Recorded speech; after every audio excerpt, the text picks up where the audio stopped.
Sa viral video na ito, makikita ang 26 anyos na content creator na si Benjamin Madiza sa kanyang before and after look. Pero sa halip na lalong gumanda ang kutis matapos gumamit ng facial mask, si Benjamin nangulubot at nagmukhang matanda. Parang namanhid po siya. Pero nararamdaman ko lang po yung cool, no? Pagkatapos, pagkatanggal ko po ng face mask na yun po, nakita ko na po yung pagbabago sa mukha ko. So, na-trauma ako. First time raw niyang ginamit nitong Lunes ang produkto na binili raw niya online. Malayo at bihira raw ang mga dermatologist sa kanilang lugar kaya hindi niya nakonsulta ang produkto bago niya ito gamitin.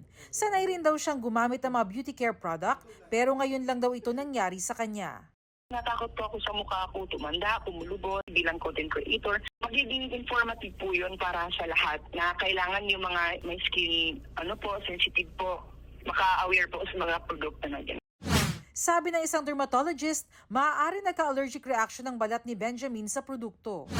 Baka hindi siya hiyang doon sa product na ginamit niya, kaya ayun, nag-react yung skin niya, namaga talaga siya. So nagmukha siya na wrinkled, na nagmukha siyang matanda. Yung allergen, nagpo-produce ng mga histamine na pwedeng magpamaga ng mga daanan ng hangin.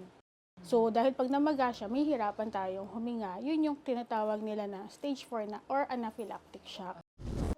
Kapag nagkaroon ng allergic reaction, agad daw alisin ang produkto at banlawan ng tubig. Kapag lumala pa, maaaring uminom ng antihistamine at kumonsulta sa doktor. Mahalaga raw na kumonsulta sa doktor at i-check kung aprobado ng Food and Drug Administration o FDA ang produkto. Sinusubukan namin kunin ang panig ng FDA kung rehistrado ang produktong ginamit ni Benjamin pero wala pa silang tugon sa amin.